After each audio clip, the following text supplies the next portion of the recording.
Entreprise et passion sur Logos FM. Logos FM. La chronique économique de Marie-Luce Beson pour faire rayonner notre territoire. Bonjour à tous et bienvenue sur Entreprise et passion. Encore une fois, vous allez le voir avec un dirigeant plus que passionné et qui va peut-être faire partie des plus jeunes invités que j'ai eus dans cette émission. Andrea Bossard, bonjour. Bonjour Marie-Luce. Andrea, vous dirigez Topscreen. Et vous allez nous raconter cette histoire, votre histoire, qui est sur quasiment déjà la moitié de votre vie, une histoire entrepreneuriale. Alors, comment est-ce qu'on en arrive à devenir auvergnat, quelque part, avec un parcours qui est complètement éclectique ? L'histoire de ma vie, c'est commencer à faire de l'événementiel sur les coups de 13-14 ans, puisque moi j'avais mon grand-père à l'époque qui faisait des cours de théâtre. Donc rapidement je me retrouve à faire un stage de 3e dans un orchestre qui existe toujours, puisque c'est l'orchestre de Laurent Contat, pour les vauclusistes qui nous écoutent. Et par rapport à ça, de là je me retrouve à rencontrer fin de 3e une conseillère d'orientation, intégrer un bac professionnel à Avignon, qui est donc le lycée Robert Schumann, qui est une des seules écoles de France et qui aujourd'hui prépare un bac professionnel orienté sur l'audiovisuel. Donc ils ont la spécialisation art colorisé qui a été supprimée aujourd'hui mais qui existe finalement toujours. De là je pars m'installer sur une suite sur la région parisienne, puisque moi j'ai intégré un bac +3 en ingénierie du son dans une école qui s'appelle l'ESRA à Paris. Et de là j'ai commencé rapidement à travailler dans la vie entrepreneuriale et je me retrouve un jour par rapprochement à rencontrer la société Topscreen et à imaginer une reprise qui fait qu'aujourd'hui j'en suis là. Alors qu'est-ce qui fait que à une adolescence où on ne sait pas toujours forcément vers quoi on va s'orienter, se diriger, ça va devenir une évidence pour vous et c'est toujours intéressant de le partager, surtout en cette période où il y a des choix d'orientation pour beaucoup. Qu'est-ce qui va vous accrocher ? Je pense que je reviens simplement sur une chose. Je pense qu'aujourd'hui, sur la jeunesse, c'est très important. Et j'ai eu la chance de, moi, trouver ma voie assez jeune. Parce que c'est vrai qu'on a beaucoup de personnes qui, aujourd'hui, à 22, 23 ans, ne savent pas encore ce qu'ils veulent faire. Moi, c'est vrai qu'en me retrouvant sur la suite de mes études en région parisienne, j'ai du coup dû travailler en parallèle, donc monter une première structure qui m'a permis de pouvoir facturer mes clients. Et jusqu'au jour où ça a un peu dérapé, c'est le jour où on me dit « Écoute Andra, il nous manque un ingé lumière, est-ce que t'as pas quelqu'un à nous recommander ?» Et qu'on a commencé un petit peu comme ça à riper. Et c'est des choses qui arrivent, donc en fait, une première structure, et du coup finalement, Topscreen est arrivé par la suite sur la suite logique. Qu'est-ce que vous avez acquis sur ces presque 10 premières années qui font que c'est devenu une évidence ensuite de commencer ce développement d'entreprise ?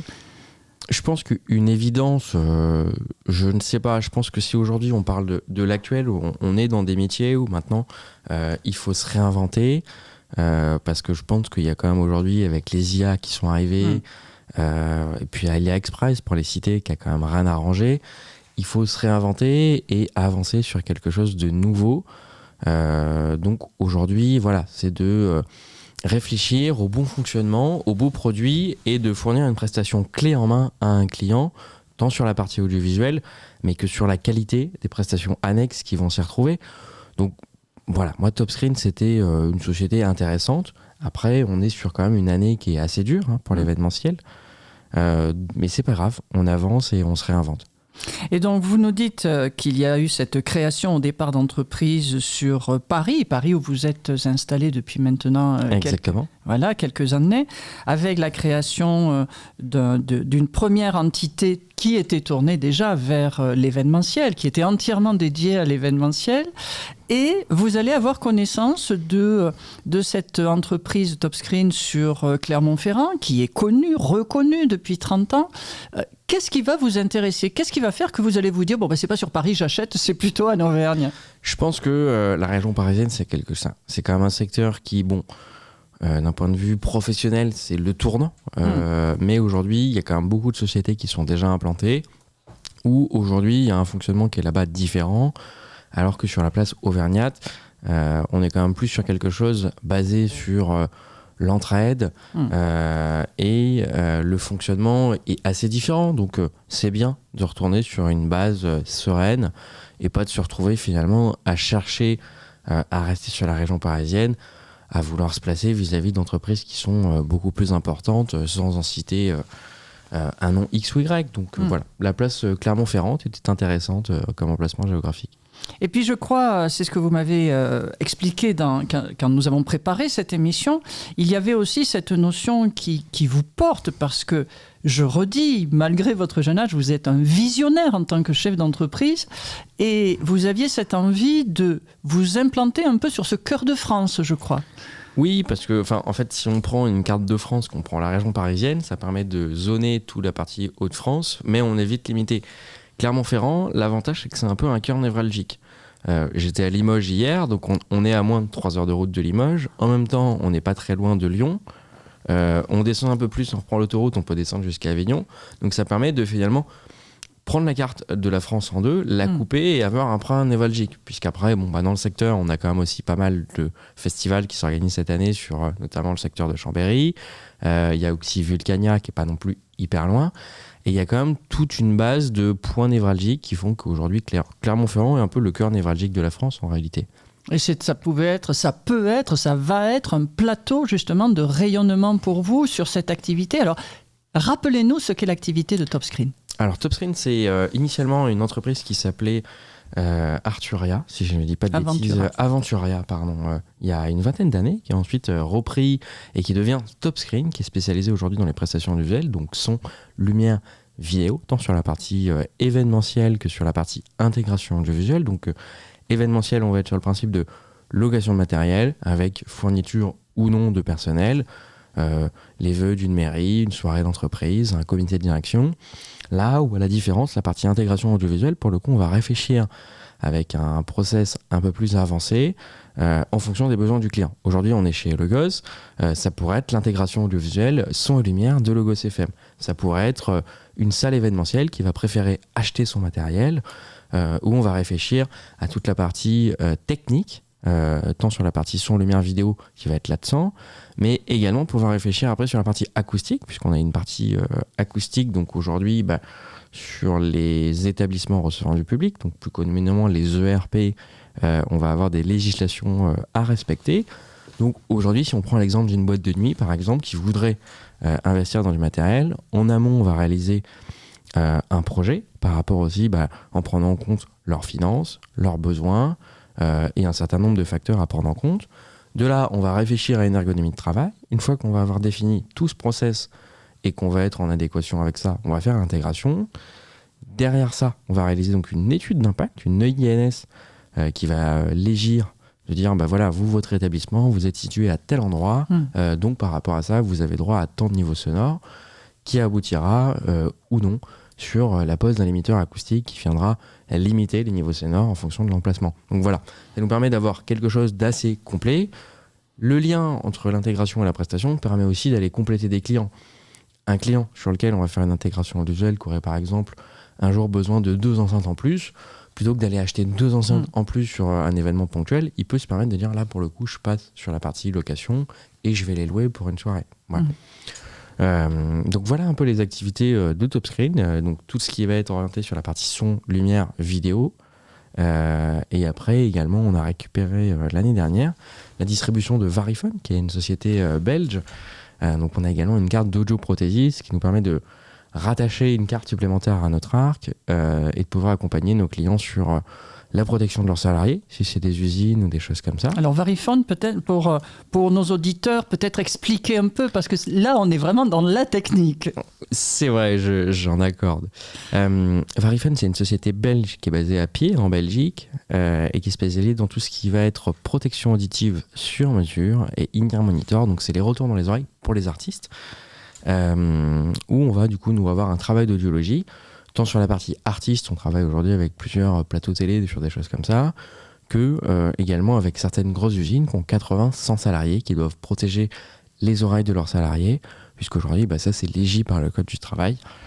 Donc on avance également sur cette partie-là. Donc voilà, aujourd'hui on propose également les activités de Varifone au sein de TopScreen. C'est-à-dire qu'il va y avoir une empreinte de l'oreille qui est réalisée par vos référents, par vos spécialistes, et qui va permettre d'avoir ce que l'on voit sur les plateaux télé, justement cette oreillette antenne quelque part. Exactement. Mais j'imagine qui dans une usine, et Dieu sait s'il y a beaucoup d'usines de métallurgie sur notre territoire, ne va pas être forcément de la captation de retour de son, mais de la protection de son, je suppose. Alors voilà, on a donc la partie protection additive qui est un facteur, et la partie in-ear monitor qui est un autre facteur. Après, ce que je peux vous proposer, Marie-Louise, si vous me le permettez, c'est que si aujourd'hui les personnes qui nous écoutent ont pour une raison X ou Y des demandes à ce sujet, n'hésitez pas à nous contacter par téléphone, donc au 04 73 36 05 05 et on pourra répondre à toutes vos questions, parce que voilà, l'objectif c'est pas de bifurquer sur Variphone, mais de rester centré sur Touchscreen. Bien sûr. Donc voilà, 04 36 05 05.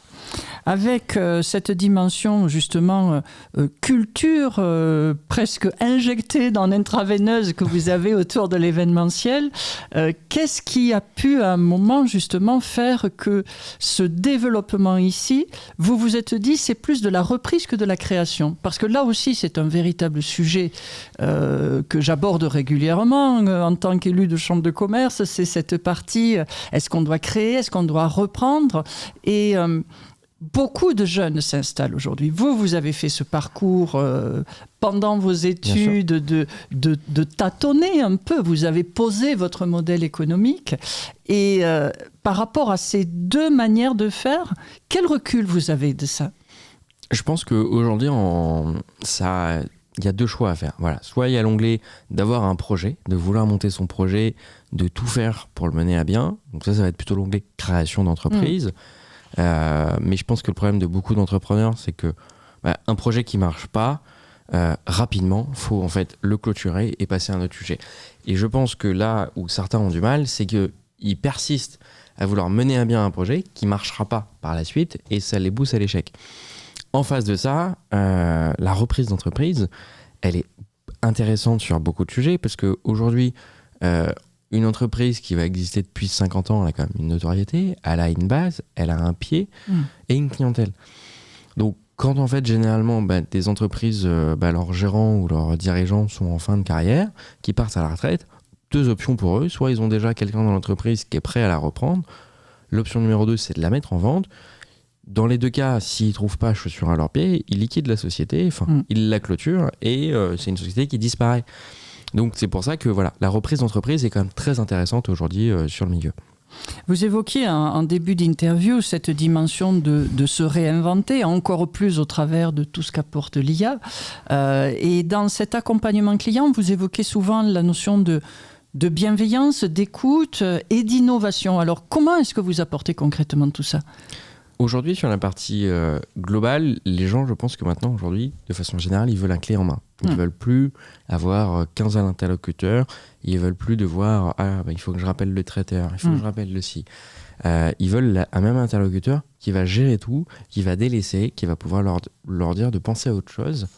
Donc sur l'accompagnement et sur le clé en main, l'intérêt de l'accompagnement, c'est que je pense que le client, d'une part, il faut qu'il ait un seul interlocuteur, qu'il ait la même personne tout le temps en face de lui, et après l'accompagner, ça va être réfléchir avec lui sur son projet, comprendre son projet, comprendre l'histoire de son projet, pas simplement un client qui vous appelle, qui vous dit là il me faut ça. Oui, ça, une scène, 3 projecteurs. Voilà. Mais comprendre pourquoi est-ce qu'il va organiser cet événement. Nous, cette année, on fait notamment la scène pour un événement qui va se dérouler le kilomètre de la danse sur Clermont. Exactement, qu'on fait chaque année. Cet événement, il a une logique et il a une empreinte sur la plage auvergnate. Donc c'est pour ça que nous, on est content de pouvoir les accompagner chaque année, mais qu'on va aussi réfléchir dire la scène, pourquoi on va la mettre à cet endroit-là et pas à un autre, pourquoi est-ce qu'on va la monter d'une manière et pas d'une autre. Et vraiment, l'idée, ça va être de réfléchir à toutes les questions que peut se poser le client avant qu'il nous les pose. Ou ne pas se poser le client aussi, je suppose. Ou ne pas se poser le client, parce qu'il y a des choses où le client, c'est pas son métier, donc il va pas forcément peut-être se dire effectivement à droite de la scène, il va y avoir les musiciens qui vont avoir leur loge. Bon, peut-être qu'il faut prévoir une arrivée électrique. La première chose qui me vienne, mais ça peut être tout et n'importe quoi. Mais il y a des choses où le client va penser que ça peut fonctionner. Et à l'inverse, des fois, maintenant, le problème, c'est qu'avec les IA, on reçoit des fois des demandes des clients qui vous envoient une photo et qui vous disent, je voudrais faire ça. Mais qui, des fois, ont un budget qui n'est pas du tout en adéquation avec ça. Et ça va être de réussir à, dans la mesure du possible, faire ce qu'eux souhaiteraient qu'on fasse en termes de visuel, en termes de scénographie et tout ce qui va aller un petit peu autour de ça, et en même temps les remettre sur la réalité.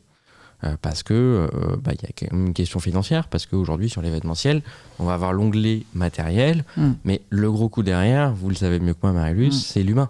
Bien sûr. L'humain, parce que on peut louer 2 SMIC de matériel. Si derrière, on n'a pas suffisamment de personnel pour l'installer et le désinstaller, plus assurer l'événement du client, aujourd'hui, c'est impossible. Dans le respect de la sécurité, parce que j'imagine aussi que vos collaborateurs ont cette vision du respect de la technique, des règles et de toutes les contraintes logiques, bien sûr, qu'il y a autour de l'événementiel. Bien sûr, puisqu'après, si vous parlez de sécurité, on peut en parler rapidement. Aujourd'hui, après, sur chaque membre d'un personnel, ça va être aussi de s'assurer qu'ils aient bien leurs chaussures de sécurité, qu'ils aient bien leurs EPI de manière générale, donc leur équipement de protection individuelle.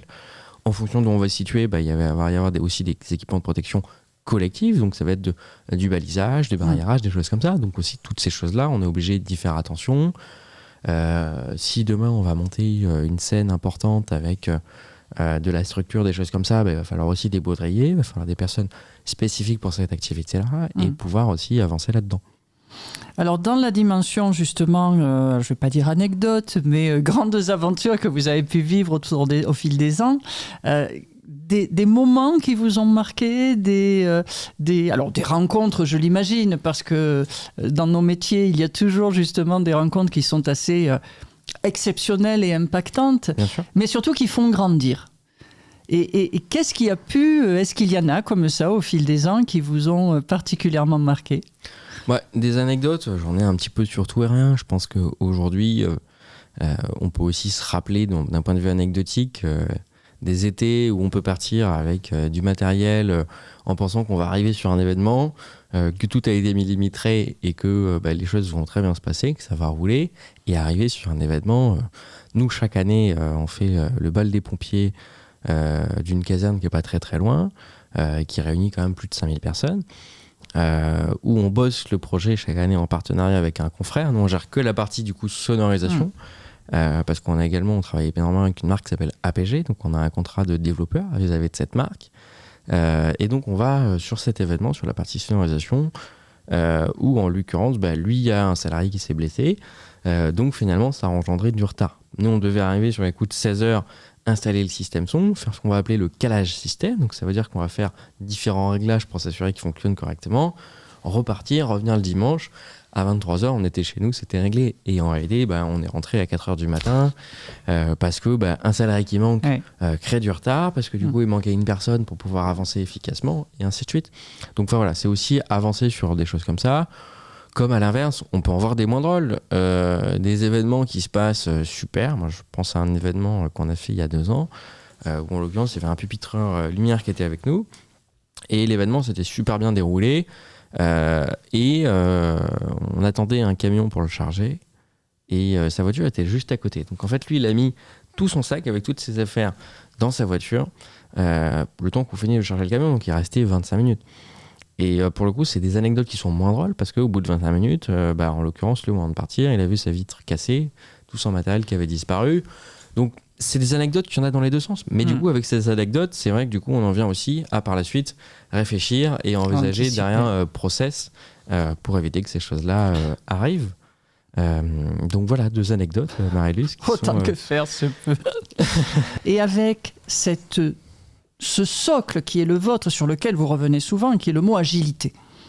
Il y a 2 choses. Pour la partie, pour répondre à votre première interrogation, Marie-Luce, sur la partie grand public, on va en l'occurrence décomposer TopScreen en 2 parties. On va conserver TopScreen, qui va être une marque commerciale qui répond plutôt aux clients professionnels, c'est plutôt ces clients professionnels qui nous connaissent, mais on bosse aussi avec les clients particuliers qui nous connaissent aussi, mais les clients particuliers nous connaissent plutôt en général sur l'entité Lokilico, qui est la deuxième image commerciale, puisque notamment on a le site lokilico.fr, on a du coup tout notre catalogue qui est en ligne, où on va pouvoir retrouver différentes choses. Les particuliers, on va retrouver des photoboosts, par exemple, pour faire des photos sur les soirées événementielles, ce qui nous permet d'intervenir autant sur des mariages, des anniversaires, que des soirées privées, et on se déplace partout en France. Il y a encore 15 jours de ça, on avait une dame qui nous contacte parce qu'elle avait besoin d'un baby-foot géant pour un événement, c'était à côté de Lyon, on se déplace à Lyon, on n'a pas de problème à y aller. Elle aurait été à Brest, c'était exactement pareil, on y serait allé aussi, parce que l'idée c'est d'accompagner nos clients partout en France. Et on peut les accompagner aussi sur DJ, artistes, des groupes de musique, des choses comme ça. De la location de matériel pur, c'est-à-dire qu'ils peuvent aussi venir. Ils peuvent venir au dépôt, récupérer le matériel, louer un écran ou une paire d'enceintes, le ramener. Mais aujourd'hui, on privilégie quand même plutôt d'aller accompagner ces clients-là. Mais oui, ils peuvent, comme on l'a vu, venir récupérer un écran, le louer, le ramener, tout comme on est en train de remettre en place, comme ça l'était d'il y a 20 ans, pouvoir leur envoyer le matériel par voie postale avec un transporteur en location, et qu'après ils aient l'étiquette bordereau de retour. Et comme ça, quelqu'un qui nous trouve mais qui est à Lyon, qui n'a pas envie de faire 3 heures de route, on s'y prévoit à l'avance, on lui envoie le matériel, et après on le fait en sorte qu'il nous le ramène, ou qu'il nous le renvoie par voie postale également. Et là, ça va être autant du matériel audiovisuel que du matériel, comme vous venez de le dire, d'animation.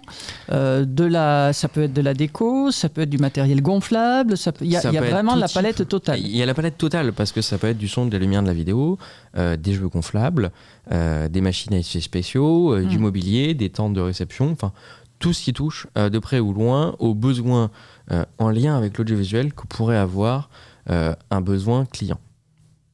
Je veux me marier au fin fond de la Savoie. C'est possible. Voilà, vous pouvez tout prévoir, tout louer, tout faire livrer. C'est ça, on vous fait tout ce que vous voulez, on peut mettre une scène, du son, de la lumière, de la vidéo. On a des partenaires sur la région Auvergnale, que ce soit après sur le mobilier spécifique, sur du coup la partie traiteur, sur le service et tout ce qui va autour, pour que vous ayez une chose à dire. Voilà, je veux faire un événement, mon cahier des charges c'est ça, et après nous on s'occupe de tout. Et avec cette dimension également, capacité à intervenir, et là je reviens sur cette compétence technique que vous nous évoquiez tout à l'heure, l'Auvergne regorge de salles magnifiques, que ce soit des châteaux, que ce soit des salles de réception ou autres. Et là, j'imagine qu'il y a aussi une capacité à vous adapter, parce que les châteaux moyenâgeux, c'est pas toujours simple de monter dans les escaliers en pierre. Donc, j'imagine que là aussi, il y a une agilité de votre part. Sûr. Oui, après nous aujourd'hui nos mots d'ordre c'est efficacité, rapidité et disponibilité. C'est pour ça qu'aujourd'hui nous globalement par mail, les boîtes mail elles sont vérifiées tous les jours, donc on est disponible 24 heures sur 24, globalement 7 jours sur 7. Ce qui nous permet de pouvoir autant avoir la rapidité de pouvoir répondre. Un client qui nous appelle la veille pour le lendemain, on ne lui répondra pas c'est possible, on lui répondra c'est possible mais ça a un coût. Parce que l'urgence aujourd'hui ça se paye. Et par rapport à ça, pour revenir à votre question de base, sur un établissement dans un château qui aurait un besoin événementiel, pour nous, ça ne sera pas un problème. C'est juste qu'on va l'anticiper correctement parce qu'on l'a déjà vécu et que des fois, par exemple, au lieu d'y aller avec un gros camion, on va préférer y aller avec 2 petits camions parce que en termes d'accessibilité sur le lieu, c'est plus facile. Et après, autour de ça, c'est sûr que si c'est un château, qu'il n'y a que des marches, qu'il n'y a pas d'ascenseur ou qu'il y a des accès un peu difficiles, peut-être qu'au lieu de 2 personnes, il va en falloir 4. Mais c'est quelque chose qui n'est pas un problème. C'est qu'il faut l'organiser en amont pour pouvoir l'anticiper correctement. C'est l'anticipation de toute façon qui est la base de ce métier, j'imagine. C'est ça. Moi, quand j'étais petit, on m'a toujours dit anticipation. Du coup, j'ai retenu. Alors justement, maintenant, les grands projets Top Screen, c'est quoi sur les mois, les années à venir ? Les grands projets Top Screen, en ce moment, nous, on est principalement sur la partie installation, puisque notamment on refait en ce moment, en plusieurs étapes, toute la partie installation de sécurité de l'Opéra, Clermont-Ferrand, et qu'on est en train de se redéployer sur les centres commerciaux, puisque l'avenir 2030, c'est de recréer nos événements, nos soirées, et qu'on est en train de rechercher des partenaires justement là-dessus pour pouvoir avancer sur nos événements internes et continuer à accompagner nos collaborateurs. Mais je pense qu'en même temps, comme vous le disiez, on n'a pas encore trouvé la chose de comment se renouveler à 100% pour être dans l'air du temps, parce que en même temps, quand vous avez un client qui je tairai les noms, mais des collectivités qui vous appellent ou sur la finalité ou vous envoient aujourd'hui le devis de AliExpress en vous disant pourriez-vous me renvoyer le même devis au même prix parce que comme ça on achète chez vous pour améliorer notre répercussion RSE. Ça aujourd'hui c'est pas possible. C'est pas le même service. Soit vous allez acheter à des marques françaises en France, fabriquées en France, et derrière vous avez un service qui va pouvoir venir vous dépanner rapidement et efficacement. Soit vous préférez acheter en Chine aujourd'hui, ce qui est aussi une possibilité. Moi je dis que aujourd'hui c'est étalé, tout le monde le sait, donc en fait j'ai pas de raison de pas en parler. Et par rapport à ça, par contre, le risque c'est que vos produits soient bloqués à la douane, que vos produits on vous les renvoie pas. Le jour où vous avez un pépin, il faut partir du principe que de toute façon il n'y a pas de service après-vente. Ça c'est une certitude. Et après autour de ça, voir ce qu'on veut faire.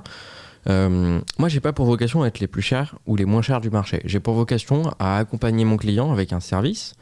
Et je pense que de toute façon sur tous les fronts, il y aura toujours meilleur que nous, il y aura toujours moins que bon. C'est pour ça que j'invite tous mes clients aujourd'hui à faire le comparatif. Allez voir ailleurs, voyez ce qui se passe. Et puis quand vous reviendrez, je pense, sans aucune prétention, parce que vous aurez eu un service différent, en fonction, les gens le verront. Si on prend l'exemple d'un événement, par exemple, nous, on va vendre 10 projecteurs, il y a des prestataires qui vont vendre 10 projecteurs, plus éventuellement un en plus, qu'on va appeler spare au cas où, si jamais il y a un pépin. Nous, on n'aura aucun problème à en mettre 20, parce qu'aujourd'hui, même si je vends que 10 projecteurs, entre du matériel qui va rester dans un dépôt et qui va dormir, je préfère faire quelque chose d'un peu plus joli à mon client pour qu'il soit content, parce qu'il y a le plaisir aussi derrière de faire une scène qui soit jolie, qui soit mise en lumière correctement, que de chercher à dire vous avez mis 10 projecteurs, je vous en mets que 10 et puis point quoi en fait. C'est pas notre philosophie. Donc c'est vraiment un engagement et votre arrivée sur cette Auvergne, vous avez vraiment envie de vous déployer, c'est cette notion de qualité. C'est la notion de qualité, voilà.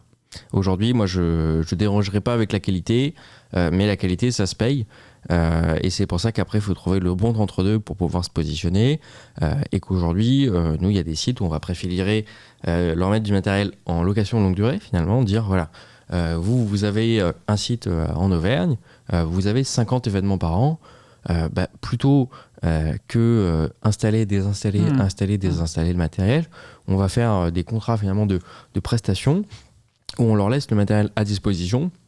Dès qu'ils ont une location et qu'ils vont l'utiliser, on a quelque chose qui est prédéfini à l'avance d'un point de vue tarifaire, mais au moins on l'installe au début de l'année, ils l'ont toute l'année à dispo, ils peuvent l'utiliser 24 heures sur 24, 7 jours sur 7. Et nous, ça nous permet de pouvoir les accompagner comme ça. Et aujourd'hui, je pense que l'avenir, c'est ça. Il y a 10 ans de ça, quand les premières voitures, on a commencé, il y a même plus que 10 ans aujourd'hui, je pense, j'ai pas les chiffres en tête, mais la location de voitures, tout à fait. Avant, c'était inconnu. Les gens, il fallait qu'ils attendent, qu'ils économisent, qu'ils se saignent pour acheter leur véhicule. Et que ça soit la leur. Et que ça soit la leur. Alors qu'aujourd'hui, il y a beaucoup de gens qui n'ont plus besoin en fait, d'avoir leur voiture. Ils préfèrent la louer, la rendre tous les 2-3 ans et avoir quelque chose de régulier. Et je pense qu'aujourd'hui, il y a beaucoup de lieux événementiels où on pourrait faire des choses comme ça. Donc, dans l'idée de vous se passez renouveler, le message est passé, Marie-Luce. Vous passez le message. Un très grand merci, Andrea. Merci à vous, encore une fois, d'avoir été à l'écoute d'Entreprise et Passion. Passionnez-vous aussi par mes invités. Et à très bientôt sur Logos FM. C'était Entreprise et Passion sur Logos FM. La chronique économique de Marie-Luce Beson pour faire rayonner notre territoire.